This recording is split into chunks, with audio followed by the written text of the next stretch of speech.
से निवेदन किया कि 1 घंटा हमारे गुरुकुल को दें, श्री सनातन धर्म संस्कृत गुरुकुलम को, तो बच्चों को भी कुछ सीखने को मिलेगा, बड़ा अच्छा लगेगा और उनका भी मन कुछ संस्कृत के प्रति और बढ़ेगा, उनकी श्रद्धा भाव लगाव उनका। तो आप हमारे निवेदन पे आपने अनुमति दे दी और उसी के अनुसार आपने कल भी समय दिया और आज भी दिया। आपको बहुत बहुत धन्यवाद है, आभार है। तो बड़ा मन लगा करके सभी लोग पाठ करिएगा और सीखिएगा। बड़े हृदय से आप, मन से आप गीता पढ़ते भी हैं और पढ़ाते भी हैं। आपको बहुत धन्यवाद, बहुत धन्यवाद। देखो बच्चों, कल हमने आप लोगों को महाभारत के बारे में कुछ बताया था ना। और ये बताया था, ये जो महाभारत है ये महाकाव्य है जिसमें 1,00,000 श्लोक हैं और उसका जो संक्षेप रूप में हमने थोड़ा वर्णन भी किया था। और मैंने ये भी बताया था कि ये जो श्रीमद् भगवद गीता है ये महाभारत के 18 पर्वों में एक पर्व है जिसे भीष्म पर्व कहते हैं। ठीक है, तो ये जो श्रीमद् भगवद गीता है महाभारत के भीष्म पर्व में आती है। जैसे उसमें 18 पर्व हैं वैसे इसमें 18 अध्याय हैं। समझ गए? श्रीमद् भगवद गीता में कितने अध्याय हैं? 18। जैसे श्रीमद् महाभारत में 18 पर्व हैं वैसे ही श्रीमद् भगवद गीता में 18 अध्याय हैं और वो सब योग के नाम से वर्णित किए गए हैं जिसमें हर अध्याय जो है योग बन गया है। समझ गए हैं? तो ये जो आज हम प्रारंभ करेंगे ये प्रथम अध्याय होगा और इसका नामकरण क्या है? विषाद योग। क्या? विषाद योग। और ये कहाँ आपको मिलेगा? लास्ट में लिखा रहता है ये कि ये योग किस नाम से है, ये आपको सबसे लास्ट में लिखा मिल जाएगा। जिसे जहाँ लिखा है ना, ओम तत्सदिति श्रीमद्भगवद्गीता सुपनिषत्सु ब्रह्म विद्यायाम योग शास्त्रे श्री कृष्णार्जुन संवादे अर्जुन विषाद योगो नाम प्रथमो अध्याय। तो यहाँ इस अध्याय का नाम क्या हुआ? विषाद योग। तो ये विषाद क्या है? विषाद का अर्थ कोई बता पाएगा हमें? विषाद का कोई अर्थ बता पाएगा? विषाद का क्या अर्थ होता है? नहीं बताएगा। विषाद का अर्थ होता है दुख, विषाद का अर्थ होता है शोक। तो चूंकि अर्जुन, कल हमने आप लोगों को बताया था, युद्ध के मैदान में जब वो पहुंचे तो उन्होंने देखा कि उन्हें युद्ध करना है तो अपने पूज्य गुरुजनों से करना है, भाइयों से करना है, अपने रिश्तेदारों से करना है, उन्हीं को मारना है जिन्हें वो प्यार करते हैं, उन्हीं को मारना है जिनका वो चरण चुंबन करते हैं, उन्हीं को मारना है जिन्होंने उनको अपनी गोद में खिलाया है, उन्हीं को मारना है जो हमेशा उनके हित के लिए खड़े रहते हैं। किसी ने उन्हें युद्ध विद्या सिखाई है तो किसी ने उन्हें धनुर्विद्या सिखाई है, कि किसी ने उन्हें प्रेम दिया है, कि किसी ने उन्हें प्यार दिया है, किसी ने उन्हें बड़ा किया है। तो जिन जिन लोगों ने उनको प्यार दिया है, ज्ञान दिया है, जीवन में प्रकाश दिया है, जीवन में उन्हें उठने का साहस और संकल्प दिया है, उन्हीं को उन्हें मारना है। तो ये अच्छा है कि खराब है? खराब है ना, कि जो आपको प्यार करे और आप ही आज उसको मारने के लिए दौड़ पड़े, तो ये बहुत खराब है ना। तो उन्हें बहुत दुख हो गया बहुत शोक हो गया, वो अंदर से टूट गए। उनको लगा कि यह कर्म जो है युद्ध कर्म, जिसमें हम अपने प्रियजनों का संहार करेंगे, ये नहीं होना चाहिए और मुझे क्या करना चाहिए कि इस रण क्षेत्र से, इस युद्ध के मैदान से घर वापस चले जाना चाहिए। आए थे वो युद्ध करने, आए थे अपने शत्रुओं का संहार करने, लेकिन वो सारे शत्रु उनके अपने निकले। अब मान लो आपके अपने ही वो सारे शत्रु निकल जाएं, तो फिर आप कैसे उनके ऊपर प्रहार करोगे, कैसे उनके ऊपर बाणों की वर्षा करोगे, कैसे उन्हें एक जलती हुई अग्नि में जला डालोगे। तो अब वो इससे दुखी हो जाते हैं और शोक से भर जाते हैं। ऐसी स्थिति में इस प्रथम अध्याय का जो नामकरण है वो है विषाद योग। जो उस समय राजा थे हस्तिनापुर के, राजन धृतराष्ट्र, कल हमने बताया था आप लोगों को कौन थे राजा, धृतराष्ट्र, और उनके 100 पुत्र थे, जिसमें दुर्योधन सबसे बड़ा था, वो राजकुमार था। ठीक है, तो उनके जो मंत्री थे, सुनते जाना सब लोग ध्यान से, बातें बिल्कुल नहीं, बिल्कुल शांत। जो धृतराष्ट्र के मंत्री थे उनका नाम था संजय, और संजय को जैसे आजकल हम टीवी देखते हैं, ऐसे ही संजय को एक दिव्य दृष्टि मिली थी, जो इस ग्रंथ के रचनाकार हैं कृष्ण द्वैपायन वेदव्यास। उन्होंने उसको दिव्य दृष्टि दे रखी थी कि तुम यहां बैठे बैठे ही, राजमहल में बैठे बैठे ही युद्ध के मैदान का सारा दृश्य देख सकते हो। जैसे हम लोग यहां बैठे ही टेलीविजन पर सारा दृश्य देख लेते हैं, कहीं भी कुछ हो रहा हो फिर भी हम यहाँ टीवी पर सारा दृश्य देख लेते हैं।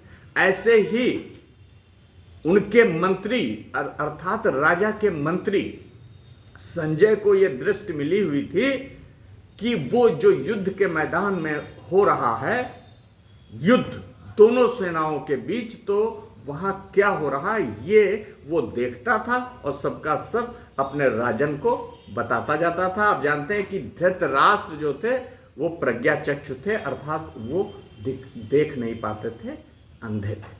ठीक है, पता है आप लोगों को कि धृतराष्ट्र देख नहीं पाते थे। तो अब एक उनका जो मंत्री है संजय, वो उनको सारी सूचना, रण क्षेत्र की सारी सूचना उनको देता था। ठीक है, यहां तक समझ में आई बात कि नहीं आई? अब देखिए ये जो है अथ प्रथमोध्याय, ठीक है। अब धृतराष्ट्र उवाच धर्म क्षेत्रे कुरुक्षेत्रे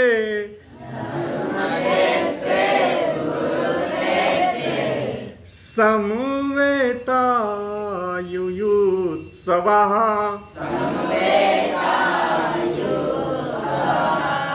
मामका पाण्डवाश्चैव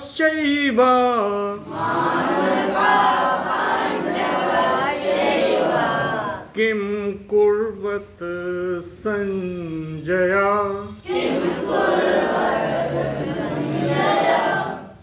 तो अब ये पहला यहां से जो अध्याय शुरू होता है उसमें सबसे पहले, अब देखो धृतराष्ट्र जो राजा हैं वो ये जानना चाहते हैं कि युद्ध के मैदान में क्या हुआ, क्या होने जा रहा है, क्या हो रहा है। ठीक है, तो किससे पूछेंगे? संजय से पूछेंगे कि संजय तुम बताओ युद्ध के मैदान में क्या हो रहा है। तो वो क्या कहते हैं, यहां से एक ही, हमारे ख्याल से पूरी श्रीमद् भगवद गीता में एक ही धृतराष्ट्र उवाच है, सिर्फ एक ही है। एक ही बार धृतराष्ट्र बोले, अब पूरी कथा इसके बाद चलती रहेगी। समझ गए आप लोग? तो धर्म क्षेत्र, देखो इस युद्ध में निर्णय यह होगा कि धर्म क्या है और अधर्म क्या है। ठीक है, तो इसलिए ये जहां रण हो रहा हस्तिनापुर में, तो यहां इस क्षेत्र में पहले बहुत पूजा वगैरह भी खूब होती थी उस क्षेत्र में, इसलिए भी उसको धर्म क्षेत्र कहते हैं। लेकिन अब यहां अगर आज के प्रसंग में देखो तो वहां चूंकि युद्ध होने जा रहा, युद्ध से पता चलेगा किसकी तरफ धर्म है और किसकी तरफ अधर्म है, तो इसलिए भी वो धर्म क्षेत्र हो जाता है। और दूसरा, उसको कुरुक्षेत्र भी कहा जाता था। ये जो कि उधर वो जो क्षेत्र था, जो कुरुवंशी राजा होते थे, वो उनका क्षेत्र था वो, इसलिए उसको कुरुक्षेत्र भी कहा जाता था। ये सब कुरुवंशी हैं, पांडव और कौरव, ये सब कुरुवंश हैं, तो ये कुरुओं का भी क्षेत्र होता था, इसलिए इसको कुरुक्षेत्र भी कहते हैं। ठीक है, तो इस धर्म क्षेत्र में, बोलिए नहीं, धर्म क्षेत्र में और इस कुरुक्षेत्र में क्या है, समवेता, एकत्रित, सारे लोग एकत्रित। कौन कौन, युयुत्सवः, युद्ध की इच्छा वाले। देखो दोनों जो पक्ष हैं, कौरव पक्ष और पांडव पक्ष, ये दोनों वहां क्या करने आए, धर्म क्षेत्र कुरुक्षेत्र में युद्ध करने आए। इसलिए यहां पद क्या है, युयुत्सवः, युद्ध की इच्छा रखने वाले, युद्ध का संकल्प लेकर आने वाले। मतलब हम जा रहे हैं लड़ने, क्या समझे आप लोग, हम जा रहे हैं लड़ने की इच्छा रखने वाले। तो कौन पक्ष लड़ रहे हैं, एक तो इनके सारे पुत्र लड़ रहे हैं, कौरवों की सेना, तो मामका, मेरे, देखो सबसे पहले दूसरे की चिंता नहीं होती, अपनी चिंता होती है।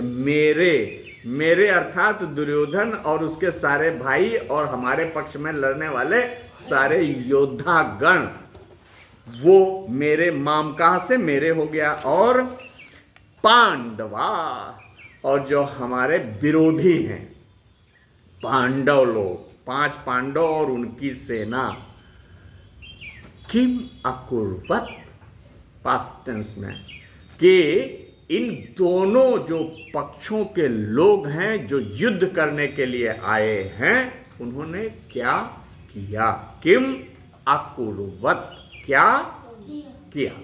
आई समझ में बात आपके।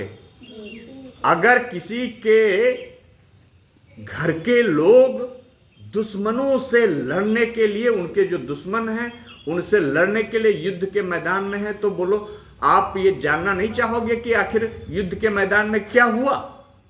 आप मान लो नहीं देख पा रहे हो, लेकिन आपको चिंता तो बहुत होगी ना, कि पता नहीं हमारे बच्चों का क्या हुआ, हमारे दुर्योधन का क्या हुआ आखिर क्या युद्ध के मैदान में। तो वही यहां धृतराष्ट्र अपने मंत्री संजय से जानना चाहते हैं कि धर्म के क्षेत्र और कुरु के क्षेत्र, युद्ध के क्षेत्र, वो कुरुक्षेत्र का मतलब यहाँ रण क्षेत्र है। रण क्षेत्र का मतलब है जहां युद्ध होने वाला है। तो वहां इन दोनों पक्षों ने, अर्थात कौरवों ने और पांडवों ने क्या किया। ठीक है, यहां तक समझ गया, आगे बढ़ते हैं। संजय उवाच, जब राजन धृतराष्ट्र ने पूछा तो मंत्री संजय ने उत्तर दिया। ठीक है, क्या, संजय उवाच, दृष्ट्वा तु पांडवानीकम्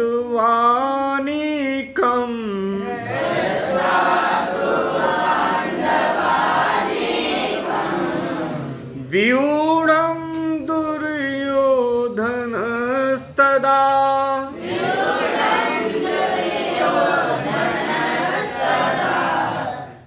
आचार्यम् उपसंगम्य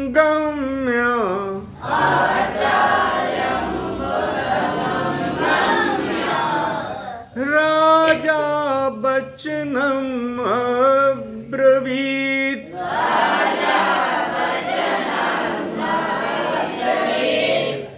अब जो हमारे मंत्री संजय हैं, अपने राजन धृतराष्ट्र को प्रसन्न करने के लिए, देखिए अब सुनिए, आप लोग ध्यान से सुनिए, ध्यान से सुनिए, ध्यान से सुनिए, दूसरे श्लोक को सुनिए कि अब जो हमारे मंत्री संजय जी हैं, देखिए अगर कुछ भी उनको बताना तो सबसे पहले अपने पक्ष के लोगों को बताएंगे ना, कि दूसरे के पक्ष को बताएंगे, नहीं अपने पक्ष को बताएंगे। तो वो वही अपने पक्ष के की बात पहले राजन धृतराष्ट्र को समझा रहे हैं। क्या समझा रहे हैं? कि जब हमारे राजकुमार, और उनको यहां क्या कह रहे हैं? राजा। दुर्योधन को यहां क्या कह रहे हैं? राजा। राजा दुर्योधन, राजा दुर्योधन। जो सजी हुई सेना थी, किनकी सेना सजी हुई थी? पांडवों की। पांडवों की जो सेना सजी हुई थी, देखिए बात नहीं करिए बेटा, सीखना नहीं है तुम लोगों को क्या? ये देखो लड़का बात कर रहा है। राजा दुर्योधन व्यूढ़म, राजा दुर्योधन ने क्या? पांडवानीकम व्यूढ़म दृष्ट्वा, जो दो सेनाएं सजी खड़ी हैं ना वहां, एक किसकी सेना है? कौरव की। एक सेना किसकी है? पांडवों की। तो जो राजा दुर्योधन है, उन्होंने सबसे पहले, होना क्या चाहिए, जब युद्ध के मैदान में आप जाइए तो उनकी सेना देखिए ना। अगर आप सेना नहीं देखते हैं तो आप पराजित भी हो सकते हैं। आपको पता ही नहीं चलेगा कि दूसरे पक्ष में कितने शक्तिशाली बलशाली लोग हैं और जिनके साथ आपको युद्ध करना है। तो सबसे पहले दूसरे पक्ष की आप सेना देख लीजिए, वही दुर्योधन यहां कर रहा है। वो सबसे पहले जो अपनी शत्रु सेना पांडवों की है उसको देख रहा है कैसी सजाई गई है। क्या? राजा दुर्योधना व्यूढ़म पांडवानीकम दृष्ट्वा, तो जो पांडवों की सजी सेना है उसको देख करके, दृष्ट्वा का मतलब क्या होता है? देख करके। तो आचार्यम उपसंगम्य, तब उसने जब देख लिया पूरी सजी हुई सेना पांडवों की, तो अपने गुरु द्रोणाचार्य के पास उपसंगम्य, उनके पास आ करके बोला, उसने कुछ बताया। क्या बताया? आगे बढ़िए। पश्यैतां पांडुपुत्राणाम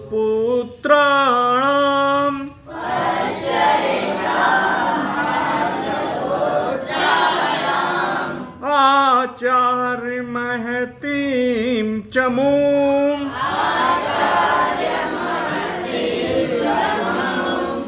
व्यूढ़ां द्रुपद पुत्रेण तो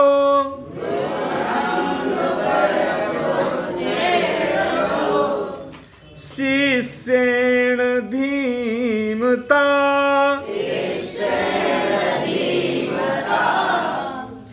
उसने कहा कि, किसने कहा? दुर्योधन ने अपने गुरु द्रोणाचार्य से, महान धनुर्धर द्रोणाचार्य से, जो उनके गुरु हैं, वो पांडवों के भी गुरु थे धनुर्विद्या के और कौरवों के भी गुरु थे।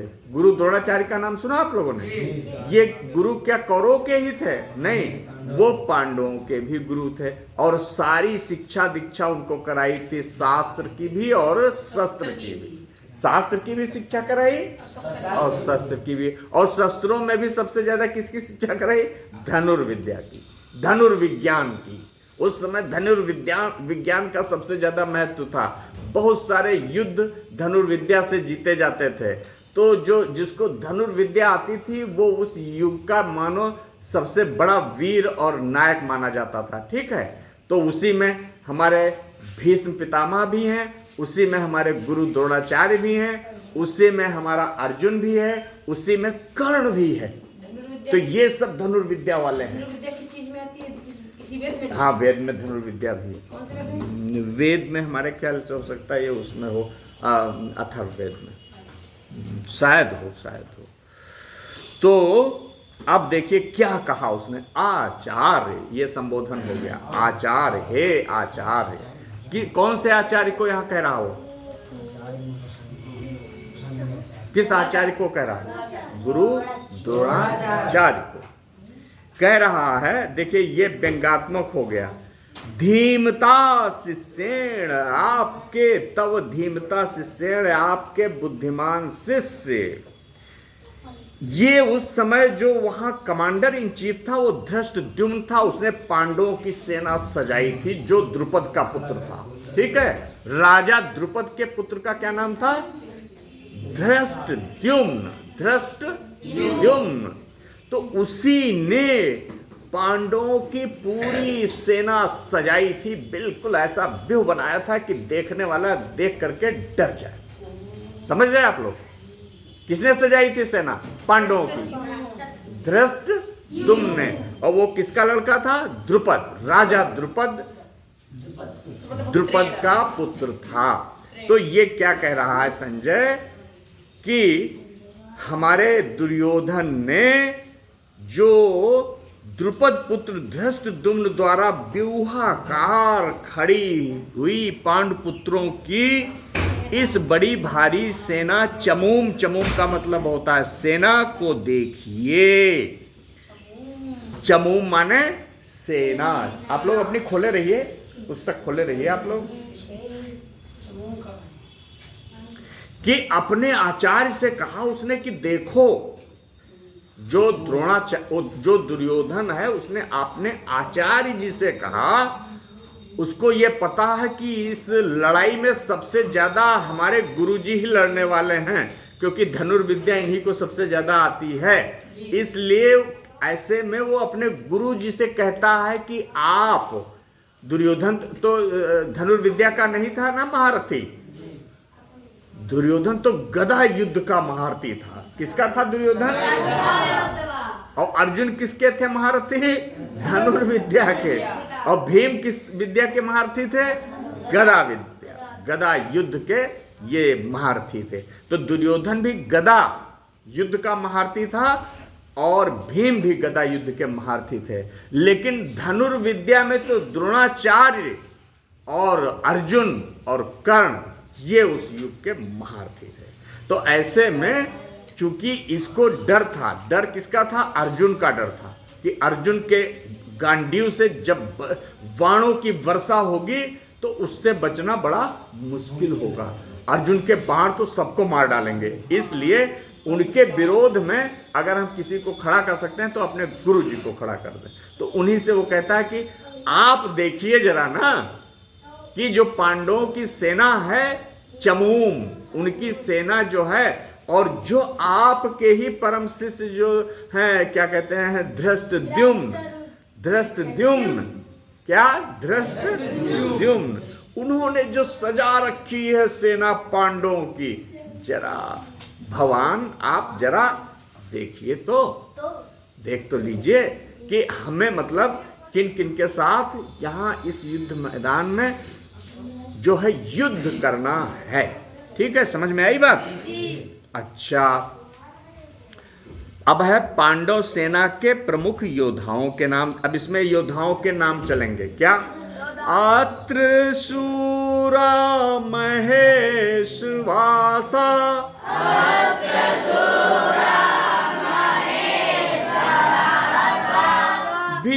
भीमार्जुन समायुधि,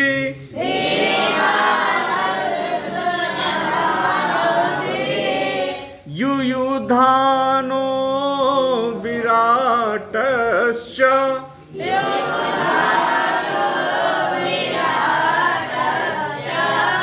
द्रुपदश्च महारथः,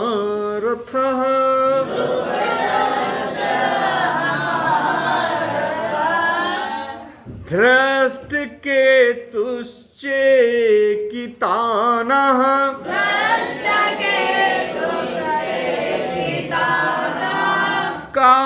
काशीराजश्च वीर्यवान्,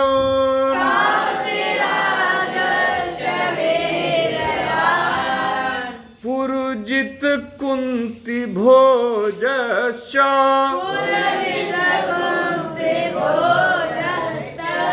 शैव्यश्च नरपुंगवः,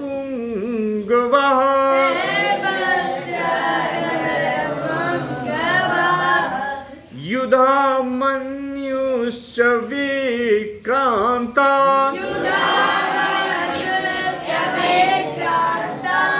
उत्तमौजाश्च वीर्यवान्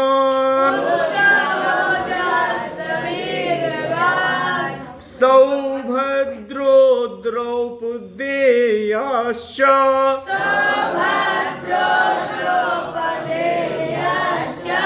सर्व एव महारथा।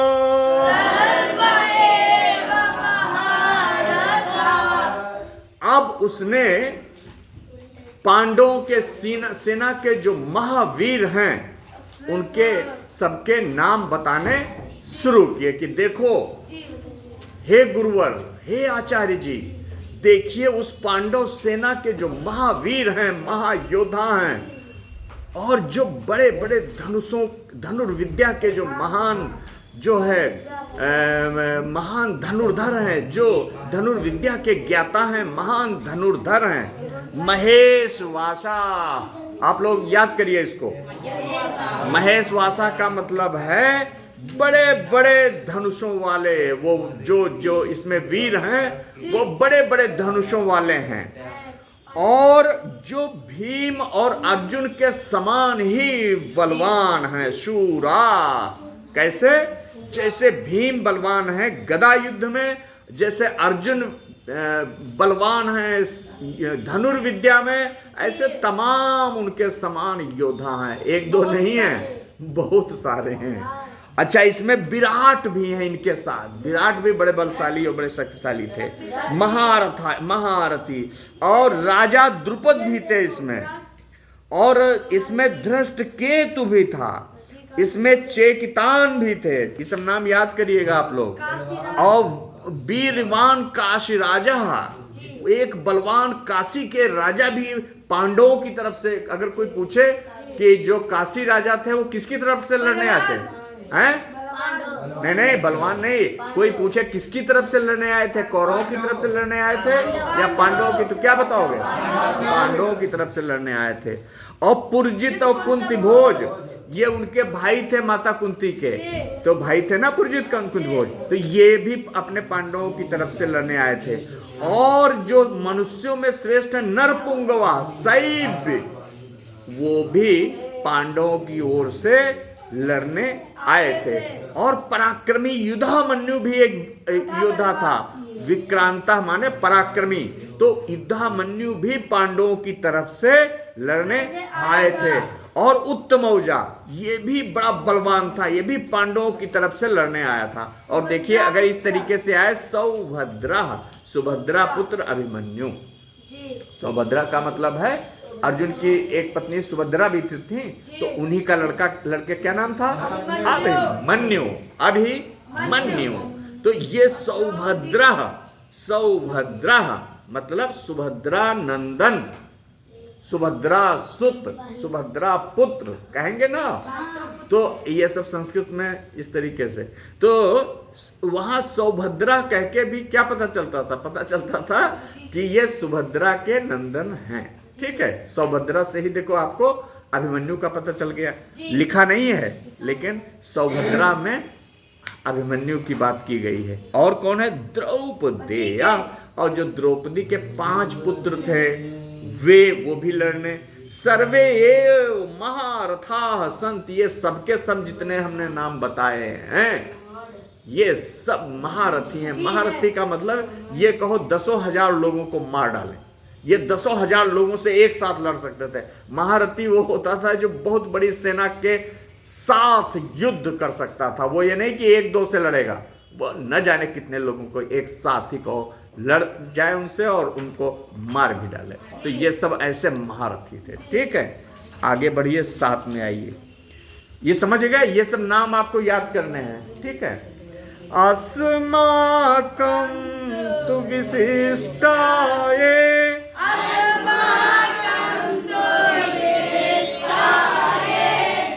तानि बोध द्विजोत्तम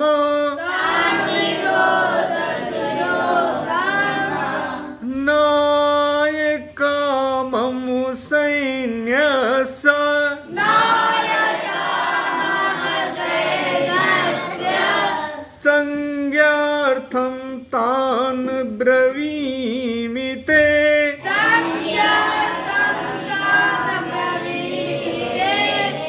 देखिए यहाँ एक संबोधन आया है द्विजोत्तम, मतलब ब्राह्मणों में। द्विज माने क्या होता है?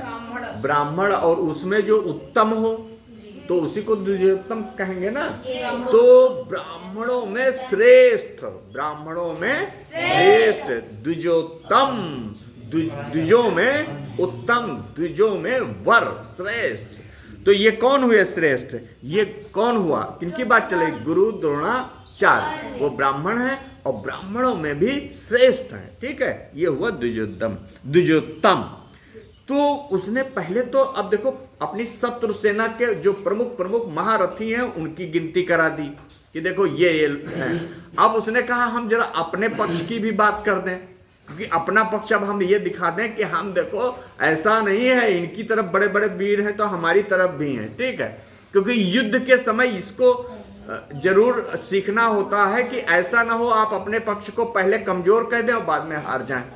तो कभी भी अपने पक्ष को कमजोर नहीं कहना चाहिए, क्योंकि उससे आपके जो सैनिक हैं, आपके जो समर्थक हैं, आपकी जो जय जयकार करने आए हैं, वो निराश होकर चले जाएंगे। अगर उन्हें युद्ध करना भी है तो नहीं करेंगे कि अरे हम तो कुछ है ही नहीं, हमारी तो कोई गिनती ही नहीं। तो इसने तुरंत अपने पक्ष के जो सूरवीर थे उनकी बात करनी शुरू की। ये सब बता रहे हैं संजय धृतराष्ट्र को। क्या? अस्माकम तू ये विशिष्ट, हमारी सेना के जो विशिष्ट, जो मुख्य लोग हैं, तान निबोध, उनका संज्ञान ले लीजिए, उनको जान लीजिए, उनका विवरण प्राप्त कर लीजिए। देखिए आप लोग बिल्कुल शांत रहिए, नहीं तो आप कुछ नहीं समझ में आएगी, गीता आपकी समझ में नहीं आएगी। क्या है? अस्माकम तू ये विशिष्टा संति तान निबोध, उनको आप जान लीजिए हे गुरुवर। अब अपनी तरफ के जो भी विशिष्ट लोग हैं, अपनी तरफ के जो विशिष्ट लोग हैं, जो प्रमुख लोग हैं, उनको हे गुरुवर, हे द्विजों में, हे ब्राह्मणों में श्रेष्ठ आचार्य, आप उनको जान लीजिए। ते संज्ञार्थम मम सैन्यस्य नायका, आपके संज्ञान के लिए, आपकी जानकारी लिए, मम सैन्यस्य, मेरी सेना के, कौन? षष्ठी विभक्ति हैं। मम सैन्यस्य नायका, मेरी सेना के जो नायक हैं, मेरी सेना के जो चीफ लोग हैं, मुख्य लोग हैं, तान ब्रवीन, मैं बताता हूं, मैं सूचित करता हूं, मैं आपके संज्ञान में लाता हूं। क्या? 8वें में आइए, यही तो एक पढ़ के बस। भवान भीष्मश्च कर्णश्च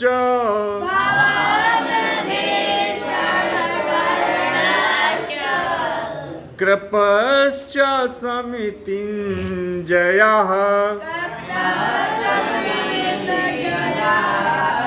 अश्वत्थामा विकर्णश्च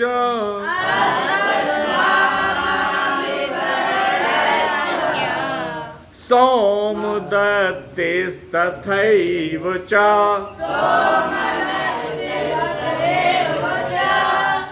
अब वो कह रहा भवान आप जानते हो, आप लोग हैं, भवान आप, भवान माने आप। किसी को जब बहुत प्रतिष्ठा देते हैं, आदर देते हैं, तो क्या कहते हैं? भवान आप। ठीक है, तो भवान माने गुरु द्रोणाचार्य। ठीक है, तो पहले नंबर पे तो देखो उसने उन्हीं को रखा, किसको?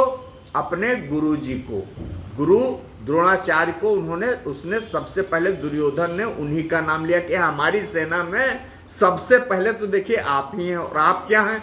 आप महान धनुर्धर हैं। आप महान धनुर्धर नहीं, आप तो अर्जुन के भी गुरु हैं। अर्जुन जो सबसे महान धनुर्धर है, आप तो उसके भी गुरु, अर्थात उससे बड़े हो गए ना। गुरु तो अपने शिष्य से हमेशा बड़ा ही होगा। जितना अर्जुन को सिखाया उससे ज्यादा गुरु जी जानते होंगे धनुर्विद्या। तो पहली चीज तो गुरु की, अर्जुन की काट तो आप ही हो, अर्थात हे आचार्य आप मेरी सेना में हैं, नंबर 1। कितनी बड़े उसने बात की। और दूसरे में किसकी बात की? भीष्म। भवान च भीष्म, और पितामह भीष्म भी धनुर्विद्या के महान ज्ञाता हैं। तो उनका भी कोई वो अगर युद्ध, और उनको एक और चीज भी है, उनको इच्छा मृत्यु का वरदान भी मिला हुआ है। ये जानते हैं आप लोग? क्या जानते हैं? जानते हैं। इच्छा मृत्यु का वरदान का क्या मतलब है? वो जब चाहेंगे तब मरेंगे, वो ना चाहे तो नहीं मरेंगे। इसको क्या कहते हैं? इच्छा मृत्यु का वरदान। वो चाहेंगे तो मरेंगे और नहीं चाहेंगे तो नहीं मरेंगे। तो हमारे साथ तो एक ऐसे भी महावीर हैं, महान योद्धा हैं धनुर्विद्या के, जो जिनको इच्छा मृत्यु का वरदान मिला हुआ है। ठीक है, तो पितामह भीष्म भी हमारे ही पक्ष में अर्थात कौरवों के पक्ष में हैं। और कौन? महान धनुर्धर परशुराम का शिष्य कर्ण भी है। कर्ण को कितने लोग जानते हैं? हाथ उठाइए। कर्ण को कौन जानता है? आप लोग बहुत कम जानते हो अभी कर्ण को। अर्जुन को कितने लोग जानते हैं? अच्छा, अर्जुन को ज्यादा जानते हैं, कर्ण को कम जानते हो ना। कर्ण भी कुंती का पुत्र था, जिनके पुत्र जो हैं ये थे सारे पांडव थे, कुंती पुत्र और माद्री के पुत्र थे। और ये जो है सूर्य का पुत्र था, सूर्य का पुत्र, लेकिन ये भी कुंती पुत्र है, कुंती नंदन। लेकिन ये रहस्य अंत तक बंद रहा, खुला नहीं। तो हमारे पक्ष में ये परशुराम, इसने जो है परशुराम से धनुर्विद्या सीखी थी। किससे? कर्ण ने भगवान परशुराम से धनुर्विद्या सीखी थी। इसलिए वो भी महान अर्जुन की तरह, जितना अर्जुन को धनुर्विद्या आती थी उतनी ही लगभग कर्ण को भी धनुर्विद्या आती थी। कर्ण भी धनुर्विद्या का महारथी था, उससे जीतना बड़ा मुश्किल था। तो उसने कहा कि देखो, एक तो भगवान आप हैं गुरु द्रोणाचार्य, दूसरे हमारे साथ भीष्म पितामह हैं, और तीसरा हमारे साथ महारथी जो है कर्ण भी है। और कृपाचार्य, जब द्रोणाचार्य गुरु थे इनके, उससे पहले जो दोनों पक्षों के गुरु थे उनका नाम था कृपाचार्य। तो कृपाचार्य भी हमारे ही साथ हैं। ठीक है, और ऐसे ही द्रोणाचार्य के पुत्र का नाम था अश्वत्थामा। अश्वत्थामा भैया बहुत बली था, बहुत ही कातिल आदमी था अश्वत्थामा, हैं? तो वो द्रोणाचार्य का पुत्र था, वो भी मेरे ही साथ है। जब उनके पिता हमारे साथ हैं द्रोणाचार्य, तो उनका लड़का अश्वत्थामा वो भी हमारे साथ ही है। और विकर्ण भी बड़ा बलशाली था, वो भी हमारे साथ है। और सोमदत्त का पुत्र भूरिश्रवा, क्या? सोमदत्त का पुत्र भूरिश्रवा भी हमारे साथ है। अब आप समझ गए, इस तरफ कोई कम नहीं है, उस तरफ तमाम वीर थे, तो इस तरफ भी, हमारी तरफ भी तमाम वीर हैं। देखो जो है, कहीं भी जब युद्ध होता है तो दोनों सेनाओं के लोग अपना अपना पक्ष बढ़ा चढ़ा के रखते हैं ना, कि देखो हमारी तरफ तो बस ये है, हमारी तरफ तो बस। तो इसलिए यहाँ दुर्योधन ने एक बड़ा संतुलित और बड़ा वो जो है ऐसा वर्णन करने की कोशिश की है कि उसने अपने लोगों को ये बता दिया है कि शत्रु सेना में कौन कौन महावीर हैं और आप लोगों को किन किन से युद्ध करना है, ताकि आप तैयार हो जाओ।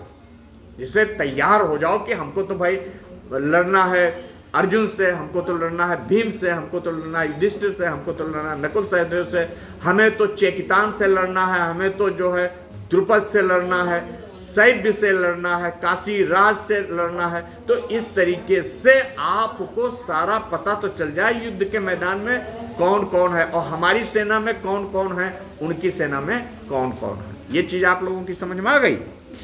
अब एक और आगे आ जाइए। अन्ये च बहवः सूरा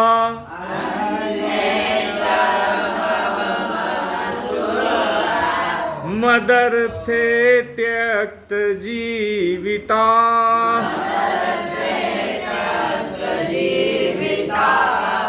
नाना शस्त्र प्रहरणा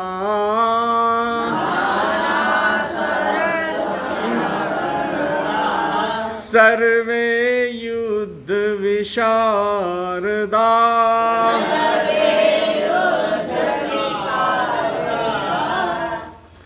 उसने कहा कि ऐसा नहीं है कि जितनी गिनती हो गई वही सारे लोग हैं, जिनका नाम ले लिया गया वही लोग हैं।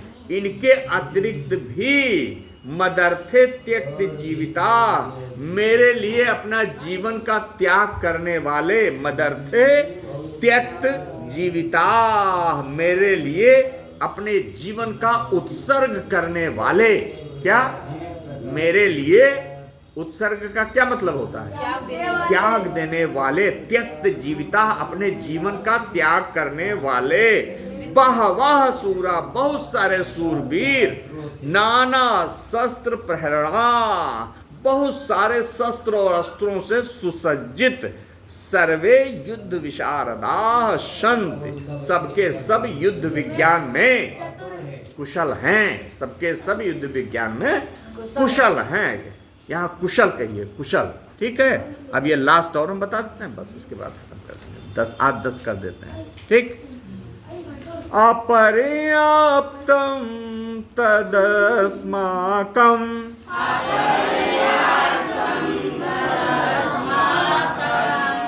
बलं भीष्मा विरक्षितं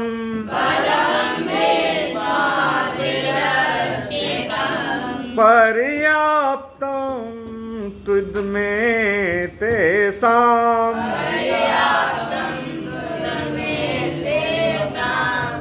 बलं भीमा विरक्षितं।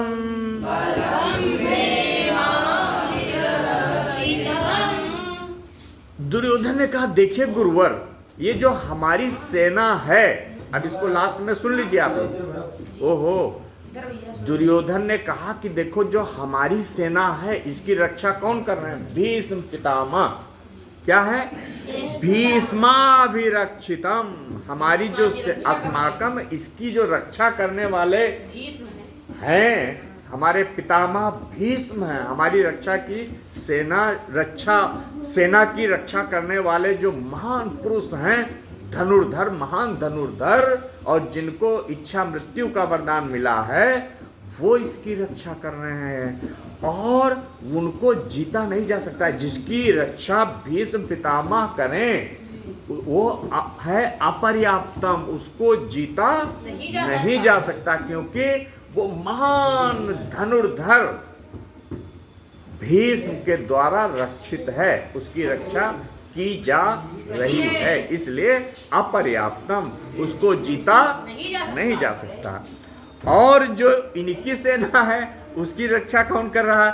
भीमाभिरक्षितम, जो पांडवों की सेना है इसकी रक्षा भीम कर रहे हैं, और भीम की रक्षा करने, भीम द्वारा जो रक्षित सेना है वो जो है सरलता से जीती जा सकती है। नहीं समझे आप लोग? जो भीष्म के द्वारा रक्षित हमारी सेना है, इसको कोई जीत नहीं सकता। देखो, अपने लोगों के अंदर उसने तुरंत ऊर्जा भरी, बल भरा, हिम्मत दी और सबको आश्वस्त किया कि देखो हमारी रक्षा कर रहे हैं पितामह भीष्म, तो हमारी रक्षा जब भीष्म पितामह कर रहे हैं तो इसको जीतना असंभव है, कोई जीत नहीं सकता। और उधर जो पांडवों की सेना है उसकी रक्षा कर रहा है भीम बेचारा, तो भीम को तो कोई जीत लेगा है। जब चलेंगे हमारी तरफ से बाण और अस्त्र शस्त्र तो भीम भागते नजर आएंगे। तो उसकी जो सेना है, पांडवों की जो सेना है, उसको आसानी से पर्याप्तम, उसको हम आसानी से जीत लेंगे। बहुत धन्यवाद। ठीक।